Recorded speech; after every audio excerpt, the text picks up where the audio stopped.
오늘 우리가 살고 있는 이 세상은 하루도 마음 편할 날이 없습니다. 아침에 일어나서 뉴스를 보면 지구 반대편에서 들려오는 소식들과 또 그로 인해서 우리나라에 야기되는 문제들까지 하나하나 생각해 보면은 우리 마음은 편안해지는 것이 아니라 굉장히 복잡하고 분주해집니다. 시끄러운 마음을 달래서 하루를 시작하더라도 매일 골치 아픈 일들이 쏟아집니다. 삶이 편해야 마음이 편하고 마음이 편해야 마음도 편할 텐데 마음이 편해야 우리의 삶이 또한 편할 텐데 삶이 편할 날이 없다 보니까 마음이 편할 날이 없습니다. 집에 와서 지친 하루를 달래려고 TV나 유튜브를 보더라도 그때 잠깐이지 삶에 답답하고 불안한 문제들이 여전히 남아 있는 이상 우리는 뭔가를 해야 된다는 그런 압박감과 부담감 속에 시달리면서 쉽게 잠잠해지지 않습니다. 뭘 해야 될 텐데, 뭐라도 해봐야 될 텐데 하는 그런 마음들이 계속 우리를 올가맵니다. 분주하고 바쁜 일상을 살아가는 우리에게 오늘 말씀은 나의 영혼아 잠잠히 하나님만 바라라 라고 말씀하고 있는데 과연 하나님만 잠잠히 바라는 것은 어떤 것이고 그것이 우리에게 왜 필요할까요? 오늘 말씀을 통해 하나님을 잠잠히 바라보며 우리의 삶과 영혼을 다시 회복하는 그런 시간이 되기를 소망합니다. 시편 62편 말씀의 시제를 보면은 다윗이 쓴 시라고 나옵니다. 그리고 이 시가 그러면 언제 쓰여졌는지 무슨 일로 쓰여졌는지에 대한 내용은 나타나 있지 않습니다. 하지만 많은 학자들이 이 시를 앞에 있는 시편 61편과 마찬가지로 다윗이 아들 압살롬의 반역에 쫓길 때 지었던 것이라고 그렇게 추측을 하고 있습니다. 자, 그걸 이제 전제로 놓고 이제 시편 62편 말씀을 살펴볼 텐데요. 만약 그런 상황이라면 지금 자기 등 뒤에 자기를 쫓아오는 반란군들이 자기 목숨을 노리고 있는 이런 상황이라면 다윗은 지금 잠잠히 있을 수가 없습니다. 최대한 빨리 도망을 가든지 아니면은 자기 편을 드는 지원군들을 부르든지 뭔가 부지런히 움직여서 좀 더 빨리 움직이자, 빨리빨리 서두르자, 뭔가 이렇게 말을 해야 될 상황인데 지금 이 상황에서 나의 영혼아 잠잠히 하나님만 바라라. 과연 이게 무슨 말일까요? 왜 이렇게 다윗이 누구보다 분주하고 긴급해야 될 상황 속에서 하나님을 잠잠히 바라보라고 말하는 것은 자신의 구원이 자기의 노력과 수고에 달려있지 않고 오직 하나님께 달려있음을 그 누구보다 잘 알고 확신하기 때문입니다. 어떻게 보면 지금까지 다윗은 수많은 노력과 수고를 해서 여기까지 올라왔습니다. 그의 인생이 여기 들어있습니다. 많은 노력과 수고를 들여서 세워놓은 인생이라면 사실 작은 일에 흔들려서는 안 돼야 될 것 같은데 어떤 일을 만나든지 변함없이 튼튼해야 할 것 같은데 다윗은 자기를 반역한 아들에게 쫓기고 있습니다. 이거는 생각하지 못한 일이에요. 전혀 생각하거나 예상하지 못한 데서 자기의 인생이 흔들리고 있습니다. 우리는 살아가면서 나를 지키고 보호하려는 목적으로 담장과 울타리 같은 것들을 만듭니다. 다윗에게도 담장과 울타리 같은 것이 있었습니다. 바로 그의 곁을 둘러싼 사람들, 또 그가 평생에 걸쳐 모은 재산, 권력, 지위 등이 바로 그것입니다. 다윗은 그것들이 담장과 울타리처럼 위험할 때 나를 지켜주고 보호해 줄 것이라고 생각을 했습니다. 어떻게 보면 다윗도 그랬고 또 우리들도 우리가 살면서 우리를 지켜주고 보호해 줄 그런 담장과 울타리를 만들면서 살아갈 수도 있을 것 같습니다. 우리도 그렇게 살지 않습니까? 이왕이면 담장이 높아야, 울타리가 높아야 내가 더 안전한 것처럼 우리도 우리가 많은 시간과 힘을 투자해서 담장과 울타리를 높입니다. 다윗도 그랬을 것입니다. 하지만 뜻밖에도 나를 보호하고 지키려고 세워놓은 그 담장과 울타리들이 아무런 힘도 쓰지 못하고 무너질 때 그것이 때로는 나를 더 위험하게 만듭니다. 오늘 3절에 보면은 넘어지는 담과 흔들리는 울타리 같이 사람을 죽이려고 너희가 라고 나옵니다. 그러니까 지금 이 3절에도 나오고 4절에 보면 그들이 라고 나온 절 봤을 때 여기 나오는 담장과 울타리는 다윗을 적대하는 어떤 사람들에 대한 비유입니다. 누굴까요? 이제까지 다윗에게서 담장과 울타리가 되어졌던 사람들 누구겠습니까? 바로 그의 부하들입니다. 그의 신하들입니다. 이 사람들은 아주 유능한 사람들이었습니다. 그들은 다윗을 위해 목숨을 걸고 일했던 그런 충성스러운 사람들이었습니다. 다윗은 이 사람들이 내 곁에 있는 이상 나는 안전하다고 생각을 하고 이들이 어떤 어려움과 위험 속에도 나를 든든하게 지켜줄 거야 라고 생각을 했을 겁니다. 하지만 압살롬의 반역 소식을 들었을 때 다윗은 놀랍게도 이 담장과 울타리가 가장 먼저 넘어졌다는 소식을 듣게 됩니다. 다윗 편에 붙어서 다윗을 지켜주고 보호해줄 줄 알았더니 이들은 누구보다 재빨리 압살롬의 편에 붙어서 다윗을 죽이는 일에 앞장을 섰습니다. 3절에 보니까 넘어지는 담과 흔들리는 울타리 같이 너희가 일제히 공격하기를 언제까지 하려느냐라고 얘기가 나옵니다. 담장이 무너지면요, 일단 무너진 그 균열로 인해서 옆에 있는 남아있는 부분도 사실은 위험합니다. 사실은 따라서 무너질 확률이 높습니다. 울타리도 그렇죠. 울타리도 넘어질 때 연결되어 있는 것들이 함께 쓰러지는 것처럼 한두 명 넘어질 줄 알았는데 이게 대세네? 괜히 여기서 나만 남아있다가 압살롬이 왕되고 나면 나만 낙동강 오리알 되는 거 아니냐? 이런 두려움에 휩쓸린 다윗의 부하들은 한두 사람이 다윗을 배반한 그 무렵에 전부 다 같이 다윗에게 등 돌리고 배반합니다. 다윗의 많은 신하 중에서 오직 한 사람, 후세라고 한 사람 말고는 전부 다윗에게 등을 돌립니다. 등을 돌렸을 뿐만 아니라 4절에 나오는 것처럼 그들은 다윗을 높은 데서 떨어뜨리려고, 즉 왕위에서 끌어내리기 위해서 아주 적극적으로 협조했습니다. 특별히 아히도벨이라고 하는 그 신하 같은 경우는 나중에 어떻게 다윗을 잡아서 죽일 수 있을지까지 아주 적극적으로 계략을 내고 지시를 해줍니다. 이런 점에서 봤을 때 다윗은 자기들을 옆에 둘러싸고 있던 그 담장과 울타리 같은 사람들의 삶은 온통 거짓으로 보입니다. 야, 전에는 그렇게 내 앞에서 축복을 말하던 자들이 이제는 뒤에서 나를 저주해? 라고 하면서 분노했지만 소용이 없었습니다. 그가 평생 걸쳐 쌓아 올린 권력, 재물, 지위, 관계, 분명히 그것이 자기에게 든든한 버팀이 되어주리라 생각했는데 어떤 것도 그를 지켜주지 않았습니다. 이 지점에서 인생의 중요한 것을 믿었는데 그것이 나의 생각이나 믿음과는 다르게 나를 지켜주거나 보호하지 못하는 것을 깨닫고 나서 다윗이 알게 된 것은 바로 이겁니다. 나의 어떤 것도 나를 지켜줄 수 없구나. 오직 하나님만이 나를 건지시는구나. 이것에 대한 고백이 1절에 나온 나의 영혼아 잠잠히 하나님만 바라라 입니다. 우리 인생에서도 담장과 울타리 같은 것들이 있습니다. 우리도 살면서 평생에 쌓아 올린 재산, 그리고 관계, 인맥, 지위, 평판, 건강 같은 것들이 있습니다. 우리는 이것들을 잘 준비하면 준비할수록 우리 인생의 후반부가 안정적이고 이것이 어느 정도 버텨주리라 기대합니다. 하지만 우리가 기대했던 이 버팀목들이 때로는 하나도 도움이 되지 않을 때가 있습니다. 도리어 이것 때문에 우리가 더 큰 위험을 당하는 경우도 있습니다. 예를 들어서 나는 나의 든든한 노년의 버팀목으로 쓰고자 많은 재산을 모아뒀는데 오히려 모아놓은 이 재산 때문에 꼬이는 사람들이 많아집니다. 내 주변에는 오직 돈 하나를 보고 꼬여있는 많은 관계들, 그것으로 인해서 더 복잡하고 어려움에 휩쓸릴 수도 있습니다. 또 어떤 사람은 그냥 소소하게 나는 그냥 내 한 몸 잘 지키려다 하고서 열심히 운동하고 건강을 잘 지켜놨는데 내가 믿었던 건강이 하루아침에 내가 생각하지 못한 곳에서 무너지기도 합니다.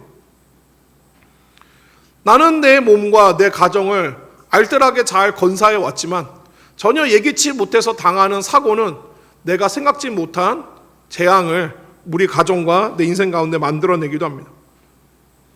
우리 인생은 분명히 나의 수고와 노력으로 세워졌습니다.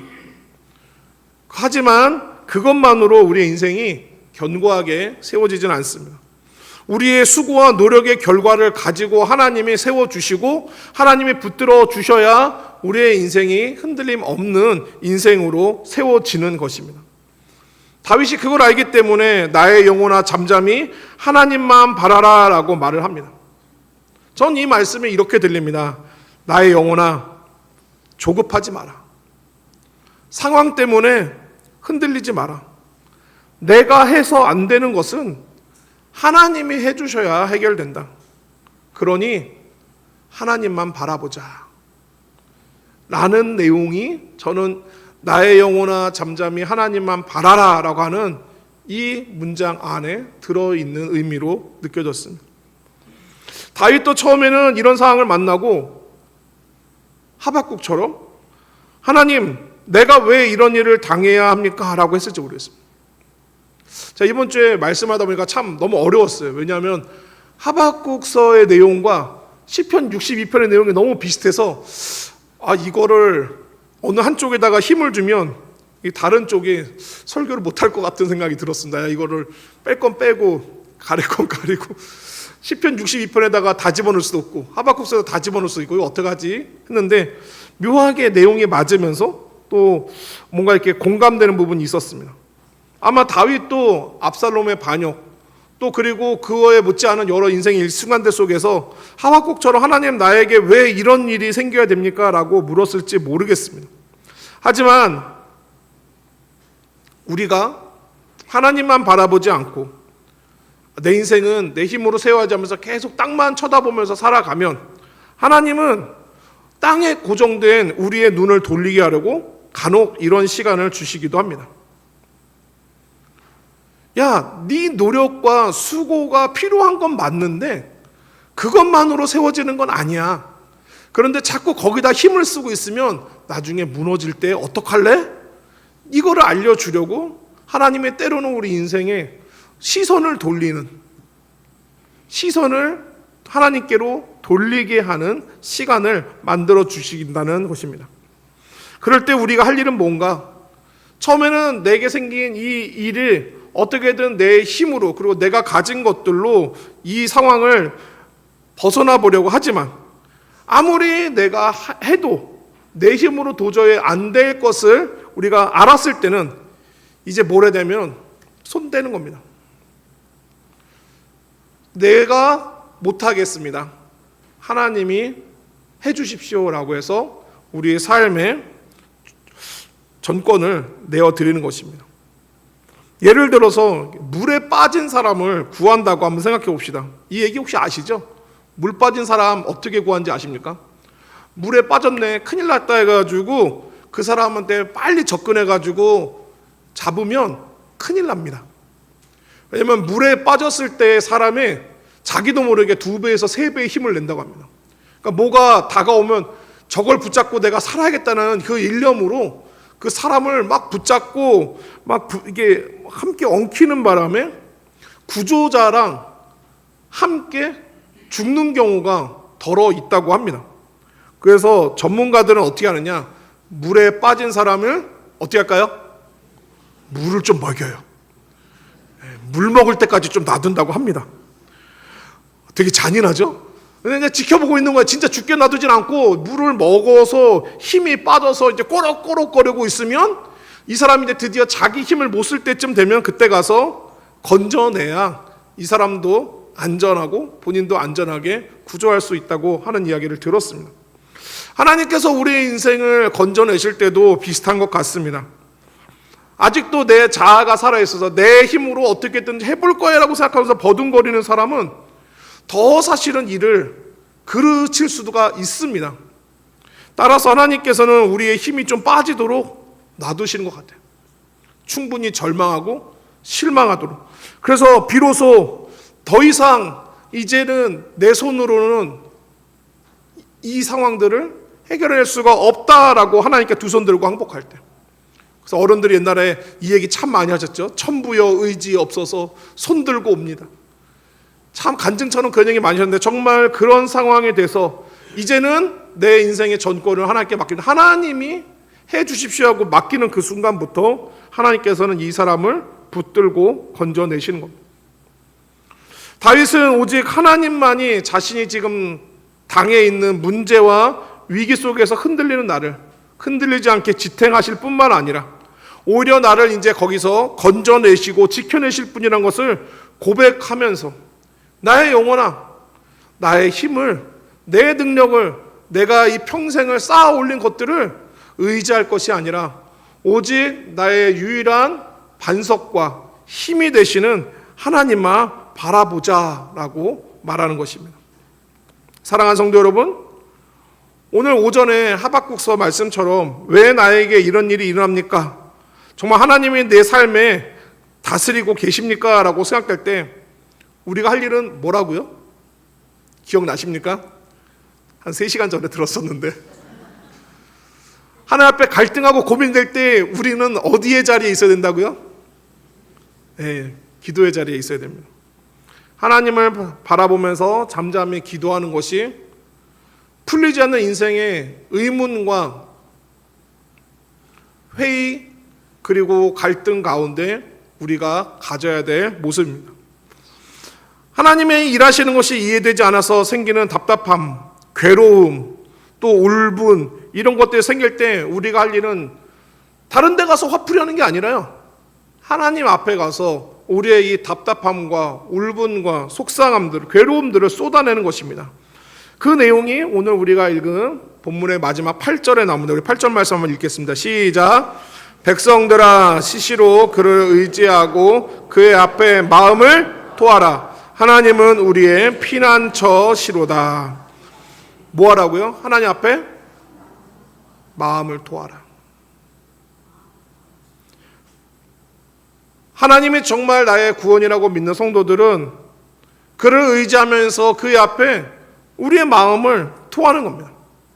하나님 앞에 풀리지 않는 의문들, 정말 하나님 살아계시나, 하나님 정말 일하시나, 내 기도를 듣고 계신가, 이런 생각 계속 담고 있으면 이게 우리 안에서 병이 됩니다. 육신의 병이 되고요, 믿음의 병이 됩니다.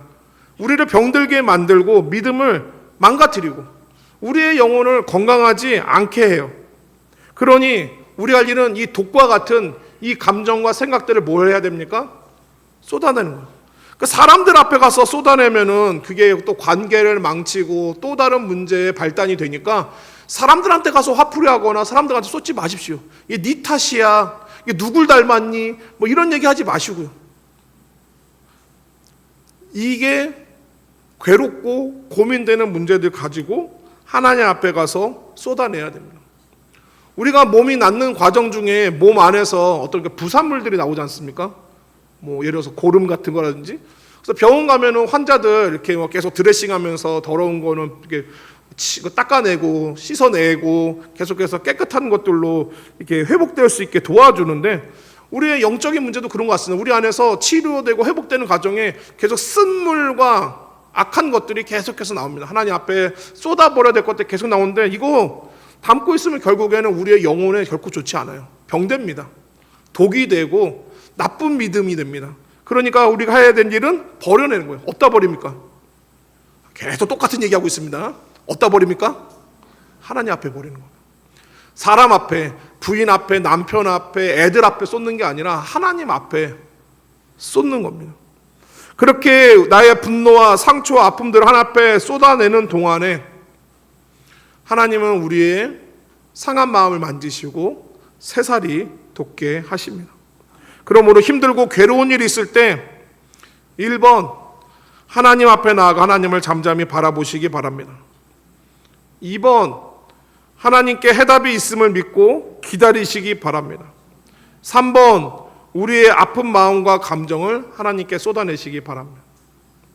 다시 네, 괴롭고 힘든 일이 있을 때 1번, 하나님 앞에 나아가서 하나님을 잠잠히 바라보라. 이건 우리 손 뗀 거예요. 손 떼고 2번 하나님께 해답이 있음을 믿고 기도하라. 3번 우리의 아픈 마음과 감정을 하나님께 쏟아내라. 그러니까 그 시간 속에서 하나님은 우리를 만져주시고 위로하시고 치료하시고 고쳐주시면서 우리의 영혼이 마치 비 온 뒤에 땅이 굳는 것처럼 그 아픔의 시간들을 통해서 더 단단하고 견고하게 세워 가실 것입니다. 오늘 이 약속을 우리가 호세아 6장 1절 말씀 우리가 기억하고 말씀을 마치려고 합니다. 우리 호세아 6장 1절 말씀 한번 같이 한번 읽겠습니다. 시작. 오라 우리가 여호와께로 돌아가자. 여호와께서 우리를 찢으셨으나 도로 낮게 하실 것이요 우리를 치셨으나 싸매어 주실 것임이라. 아멘.